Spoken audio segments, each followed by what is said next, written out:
우리가 살아가다 보면 이유를 잘 설명하기 어려운 마음의 변화가 찾아올 때가 있습니다.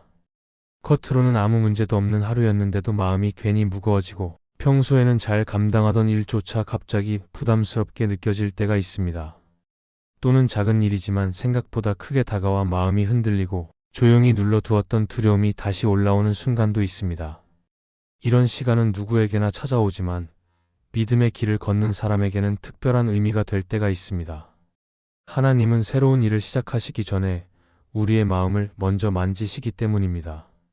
그래서 눈에 보이는 변화가 시작되기 전에 마음 깊은 곳에서 먼저 신호가 일어납니다. 그 신호는 때로는 불편함으로, 때로는 무거움으로 다가오지만 사실은 하나님이 우리를 새롭게 이끄시려는 준비의 과정일 수 있습니다.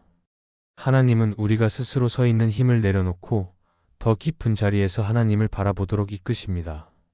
그래서 이런 마음의 움직임은 두려운 것이 아니라 하나님이 우리 곁에 가까이 계시다는 증거가 될 수 있습니다.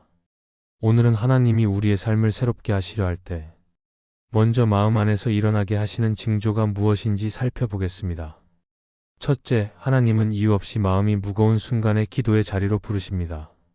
우리가 신앙생활을 하다 보면 마음이 설명하기 어렵게 가라앉는 시간들이 찾아올 때가 있습니다. 특별한 문제를 겪은 것도 아닌데 마음이 묵직해지고 이전에는 가볍게 지나가던 작은 일들조차 마음속에 오래 남는 경우가 있습니다. 이런 마음의 무게는 때로는 피하고 싶은 감정처럼 느껴지지만 하나님은 이 시간을 통해 우리에게 중요한 신호를 주실 때가 있습니다.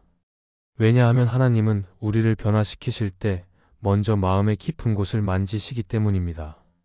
그래서 이 무거움은 하나님이 우리를 기도의 자리로 초대하고 계신다는 조용한 부르심이 될 수 있습니다. 사람은 평안할 때보다 마음이 흔들릴 때 하나님을 더 깊이 찾게 됩니다. 그래서 하나님은 우리의 삶을 새롭게 하시기 전에 우리 마음을 먼저 멈추게 하시고 기도를 떠올리게 하십니다.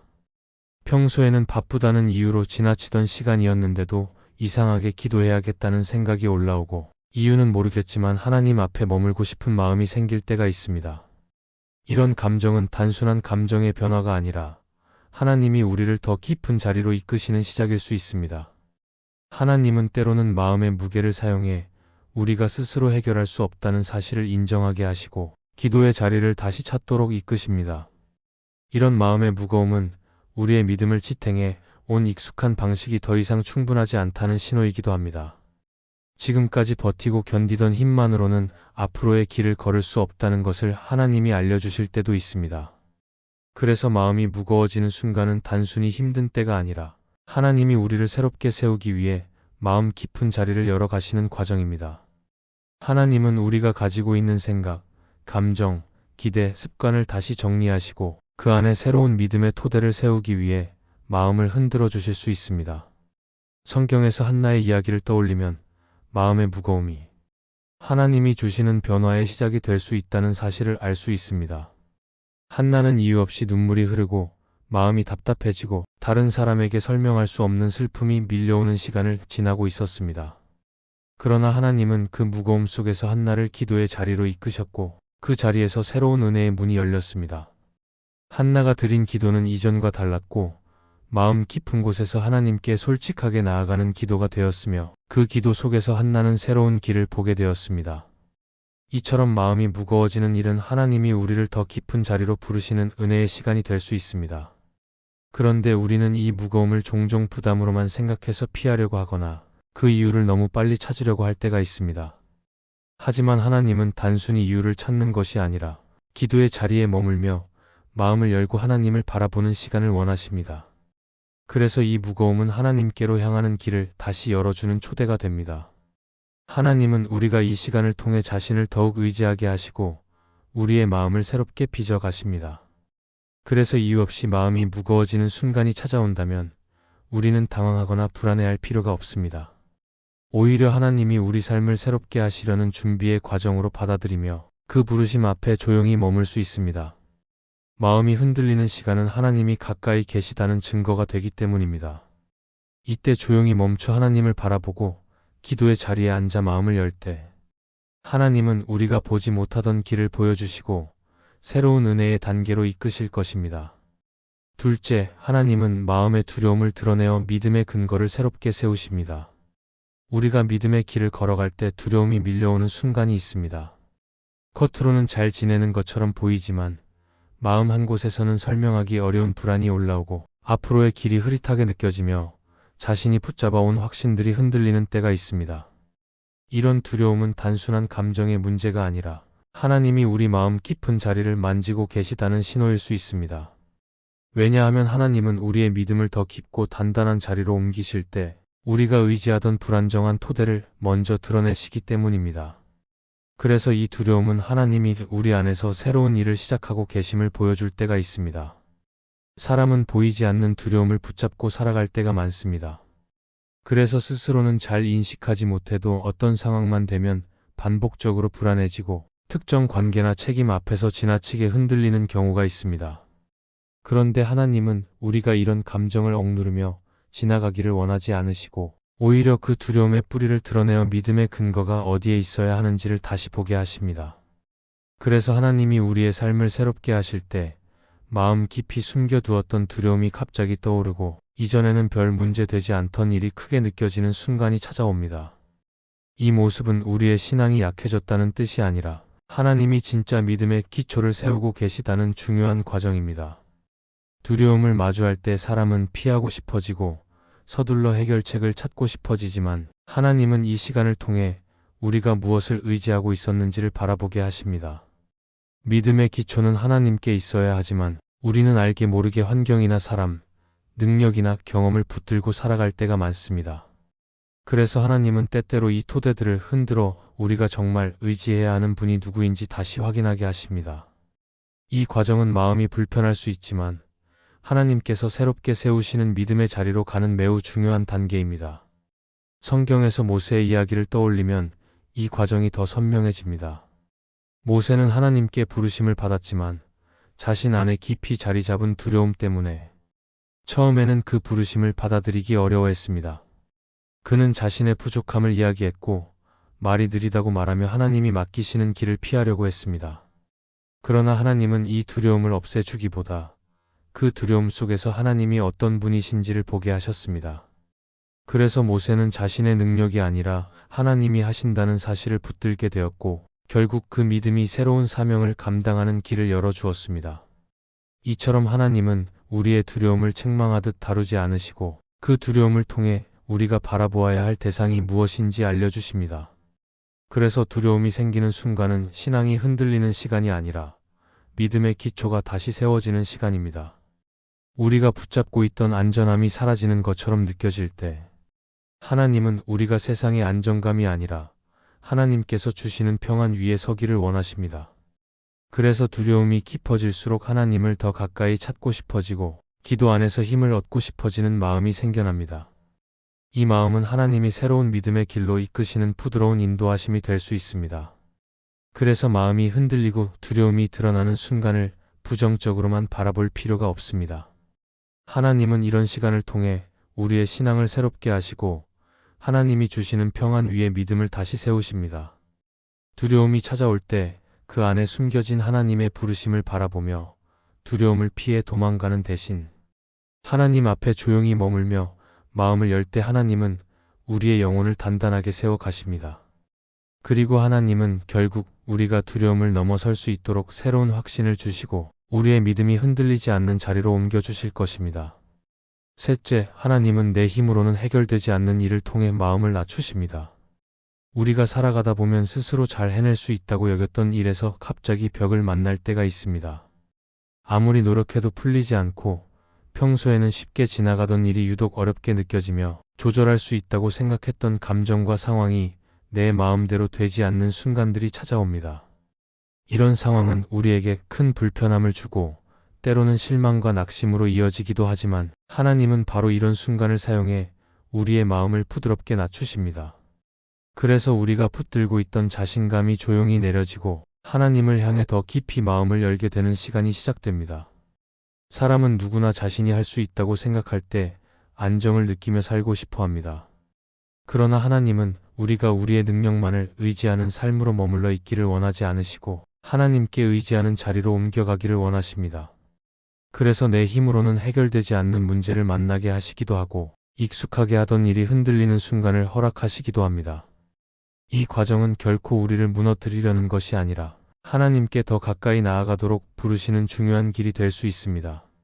우리가 스스로 붙들고 있던 힘이 약해질 때 하나님은 우리의 마음을 낮추고 온전히 하나님을 바라보게 하십니다. 우리가 문제를 해결하지 못해 답답해질 때 하나님은 먼저 우리의 마음의 흐름을 바꾸십니다. 그동안 스스로 감당하려 했던 짐을 내려놓게 하시고 내가 할 수 없다는 고백 속에서 하나님께 의지하는 마음이 자라나게 하십니다. 그래서 내 힘으로 해결되지 않는 순간은 실패의 시간처럼 보이지만 실제로는 하나님을 더 의지하는 믿음이 세워지는 시간이 될 수 있습니다. 이런 시간에는 우리가 오랫동안 붙들고 있던 자존심이 내려지고 스스로 할 수 있다는 확신 대신 하나님께 맡기고자 하는 마음이 자리 잡게 됩니다. 이 변화는 마음이 낮아질 때만 경험할 수 있는 은혜입니다. 성경에서 히스기야의 이야기를 떠올리면 이 과정이 더 잘 보입니다. 히스기야는 자신이 감당할 수 없는 큰 위기 앞에서 깊은 무력감을 경험했습니다. 그러나 그 순간 그는 문제를 억지로 해결하려 하지 않고 하나님 앞에 나아가 마음을 낮추었습니다. 그는 자신의 두려움을 숨기지 않고 하나님께 토로했으며 그 자리에서 하나님의 도우심을 경험했습니다. 하나님은 히스기야의 낮아진 마음을 보시고 새로운 길을 열어주셨습니다. 이 모습은 우리에게도 하나님이 어떻게 일하시는지를 보여줍니다. 하나님은 우리가 스스로 감당할 수 없다고 느끼는 순간을 통해 마음을 낮추고 하나님의 은혜를 경험하게 하십니다. 이렇게 하나님은 내 힘으로 해결되지 않는 순간을 사용해 우리 마음 깊은 부분을 만지십니다. 그래서 우리가 포기하려는 것이 아니라 하나님께 기대는 법을 배우게 하십니다. 내 한계가 드러나는 순간은 부끄러운 시간이 아니라 하나님이 나를 도우실 수 있는 자리로 이끄시는 시간이 됩니다. 그래서 그 순간을 두려워하지 않고 조용히 받아들일 때 하나님은 우리 마음을 낮추어 더 큰 은혜를 준비하십니다. 그리고 하나님은 우리가 낮아진 마음으로 서 있을 때 새로운 힘을 주시고 하나님이 이끄시는 방향을 따라갈 수 있도록 우리의 발걸음을 다시 세워주실 것입니다. 넷째, 하나님은 작은 실패 하나를 통해 더 큰 길을 준비시키십니다. 우리가 살아가면서 겪는 작은 실패들은 마음을 무겁게 만들고 때로는 자신감까지 잃게 만들지만 하나님은 그런 순간들을 새로운 길로 이끄시는 중요한 과정으로 사용하십니다. 그래서 우리가 예상하지 못한 자리에서 걸려 넘어지는 경험을 할 때 하나님은 실패를 통해 무엇을 보여주고자 하시는지 조용히 묻게 하십니다. 처음에는 이해되지 않아도 시간이 지나면 그 자리가 우리의 시선을 바꾸고 마음을 다시 정리하게 만드는 기회가 되기도 합니다. 하나님이 허락하시는 작은 실패는 우리가 잃는 것보다 더 깊은 깨달음을 얻는 자리로 이어질 때가 많습니다.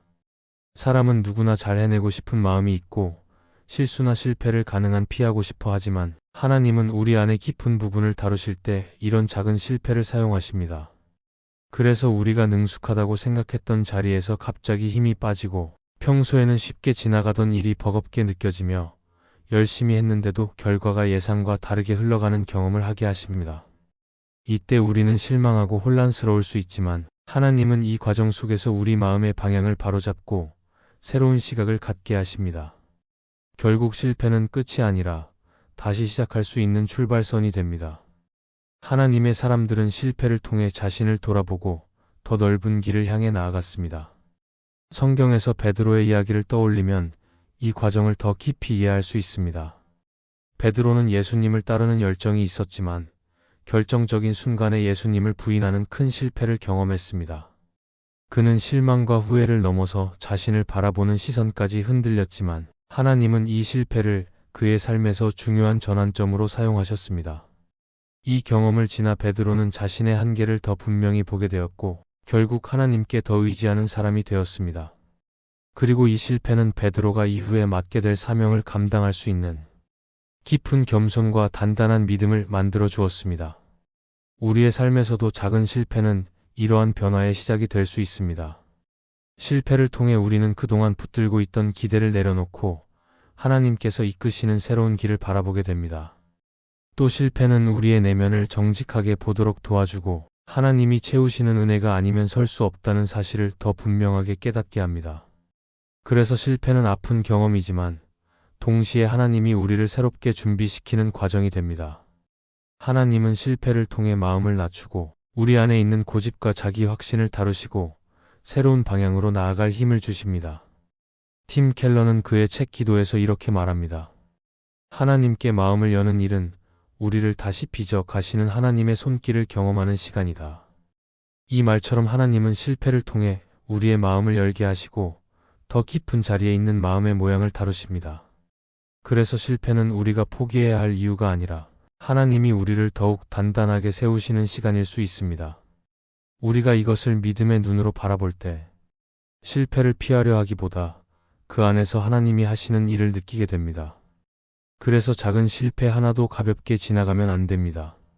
하나님은 그 실패를 통해 우리에게 말씀하시고 새로운 길을 준비시키며 더 넓은 마음을 갖게 하십니다. 실패는 끝이 아니라 하나님이 열어가시는 더 큰 길을 보기 위한 과정입니다.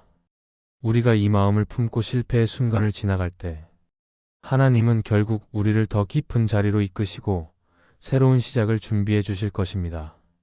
이 말씀이 마음의 은혜가 되셨다면 좋아요와 구독으로 함께 해주세요. 그리고 댓글에 아멘이라고 남겨주시면 하나님의 은혜가 더 많은 사람들에게 전해질 것입니다. 여러분의 삶 위에 하나님의 은혜가 언제나 함께 하시기를 바랍니다. 감사합니다.